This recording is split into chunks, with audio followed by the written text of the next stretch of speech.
ये बात आई कि जो लोग दूसरों के लिए लड़ते हैं, दूसरों को न्याय दिलवाने के लिए लड़ते हैं, कि वो कितने सहायक होंगे अपनी विरासत को, अपनी संस्कृति को आगे ले जाने में।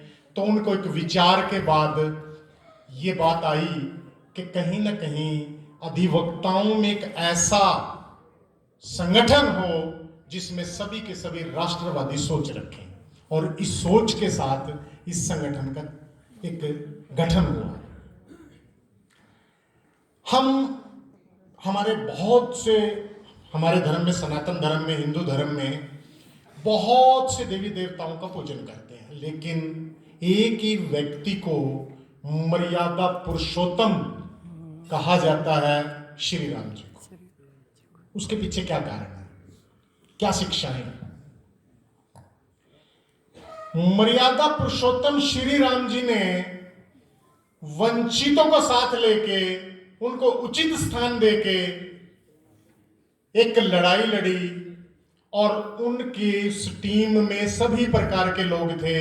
एक विश्वास करना कि सब व्यक्तियों पे, नल नील पे विश्वास कर लिया कि ये पुल बनाएंगे, तो उन्होंने बनाया, उसके विश्वास पे खरे उतरे।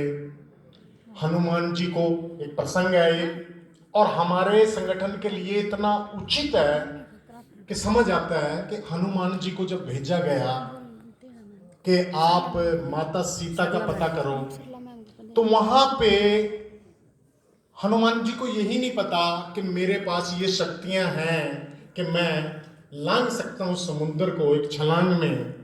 तो जाम्बवत जी ने उनको बताया कि आपके पास ये शक्ति है, आप लांघ सकते हैं। और वो वहां गए, और वहां जाने के बाद एक मैनेजमेंट का बहुत बड़ा विषय जो हमें शुरू से हमारे ग्रंथ सिखाते आ रहे हैं, कि वहां जाने के बाद जो भी हुआ उसको दोहराने की आवश्यकता नहीं। लेकिन हनुमान जी ने क्या किया कि जब वहां पे वो घटनाक्रम हुआ, माता सीता से उनका संवाद हो चुका था, तो वो वहां पे पकड़े गए। पकड़ने के बाद जब उनको सजा दी गई, तो सजा के बाद उन्होंने वो उत्पात मचाया और पूरी लंका को जला दिया।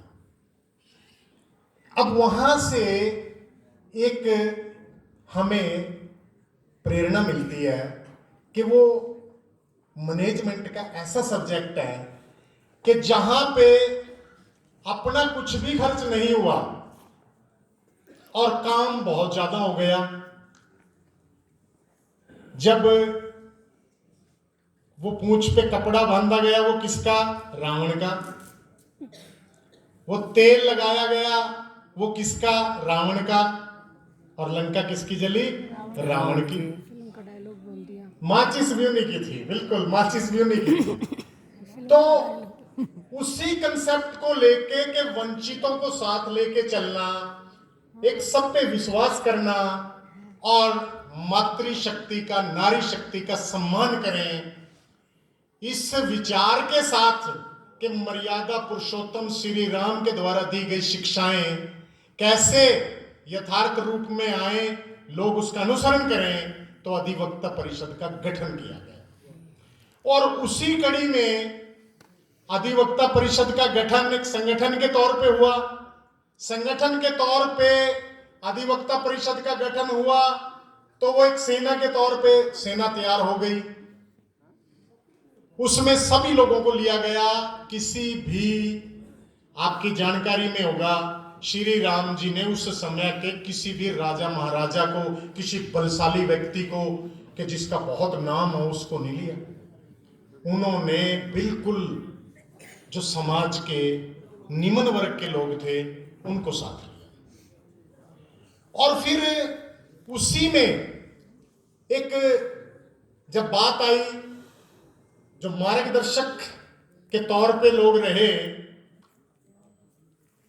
उसी का अनुसरण करते हुए अधिवक्ता परिषद ने स्टेट लेवल पे अपने 4 आयामों का गठन शुरू कर दिया कि संगठन का मुख्य काम रहेगा, और 3 आयाम संगठन के साथ मिलके हम काम करेंगे।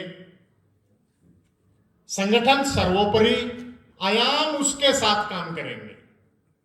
पहला आयाम संगठन, संगठन के बाद दूसरा आयाम हमारा लिटिगेशन, क्योंकि हम एडवोकेट्स हैं, अधिवक्ता हैं, और हमारा सबसे प्रमुख काम है कि हम जहां भी हमें आवश्यकता महसूस होती है कि कहीं भी PIL डालने की आवश्यकता है या कोई और ऐसे कारण है, 91 CPC की बात भी हम करते आए हैं कि एक लिटिगेशन का काम हम प्रमुख तौर पर देखेंगे और इसके लिए आयाम तैयार करेंगे। वो बात वहां जुड़ती है कि जो रास्ता तैयार किया, संगठन सेना तैयार होगी तो नल नील ने किया।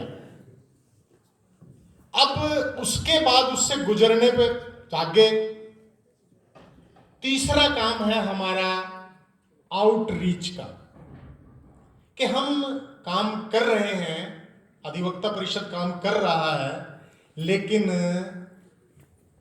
किसी को पता भी है कि ये काम कुछ कर रहे हैं या नहीं कर रहे। वो काम आउटरीच का फिर हनुमान जी वाली भूमिका आ जाती है कि दूसरों को बताना कि श्री राम जी जो हमारे संगठन है कि उनकी क्या पावर है, वो काम किया हनुमान जी ने, और उसी प्रकार से वहां से प्रेरित होकर हमने एक आयाम लिया आउटरीच का। और एक चौथा आयाम हमारा है थिंक टैंक। थिंक टैंक जो भविष्य के बारे में सोचे और हमारी शक्तियों के बारे में हमें बताए। वो जाम्बवत जी से प्रेरित होके हमने एक आयाम को लिया थिंक टैंक को। उसमें हमारी जो वुड बी एडवोकेट, आने वाले कल के भविष्य के अधिवक्ता हैं, कि उनको कैसे जोड़ा जाए, उनको अपने साथ कैसे लिया जाए, और इस राष्ट्र निर्माण में उनकी भी भूमिका क्या हो सकती है, इसको लेके एक चौथा आयाम तैयार किया गया थिंक टैंक। और थिंक टैंक में विशेष तौर पे जो शिक्षा क्षेत्र से जुड़े हुए लोग हैं वो हमारे साथ जुड़े हुए। तो इसी कड़ी में हम समय समय पे अपने कुछ न कुछ कार्य करते रहते हैं। सही मायनों में जो मैंने कहा कि मर्यादा पुरुषोत्तम श्री राम जी के आदर्शों पे, उनकी शिक्षाओं पे, उनके जीवन से प्रेरणा लेके हमारा ये संगठन काम करता है और आगे भी ऐसे ही करता रहेगा। और ये कार्यक्रम जो आप लोग करते हैं, ये पूरी की पूरी संगठन एक सेना के रूप में तैयार हो चुकी है। तो धीरे धीरे हम जो हमारा काम है हम उसको आगे बढ़ाएं। किसकी रुचि कहाँ पे है? किसी की रुचि संगठन में हो सकती है, कोई अच्छा संगठन करता हो सकता है तो संगठन का काम कर सकता है।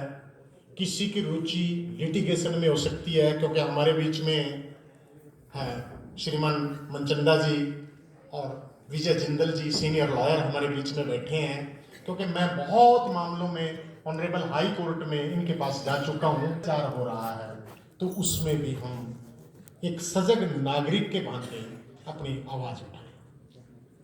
तो ये बहुत से काम हैं, हम जिला लेवल पे अपनी बैठकें करते रहते हैं, भविष्य में करते रहेंगे, और हमें तरह तरह के आइडियाज मिलेंगे। आप लोगों से ही हमें आइडियाज मिलते हैं, जिला लेवल पे, विभाग पे, प्रांत में, प्रांत फिर सामने रखता है केंद्र के। तो जहां अलग रीजन की अलग समस्या हो सकती है, तो उस समस्या को सुलझाने में हमारा क्या योगदान हो सकता है, हम अपने आप से प्रश्न करें और हम एक राष्ट्र के निर्माण में अपनी क्या भूमिका निभा सकते हैं, ये भी प्रश्न अपने आप से करें। तो आज इस दूसरे सेशन में आप लोगों का ज़्यादा समय न लेता हुआ कि हम निरंतर अपनी इस यात्रा को जारी रखें, और अधिवक्ता परिषद अब की बार थोड़ी संख्या जो मुझे लगता है कम है। अगले हमारा जो संविधान दिवस आए 2024 का, तो हमारे अधिकारी ये कहें कि पूरे भारतवर्ष में हरियाणा में ही सबसे ज़्यादा संख्या रहती है। तो एक बार फिर मैं आप लोगों से अनुरोध करूंगा कि आप अपने लिए ताली बजाइए। धन्यवाद।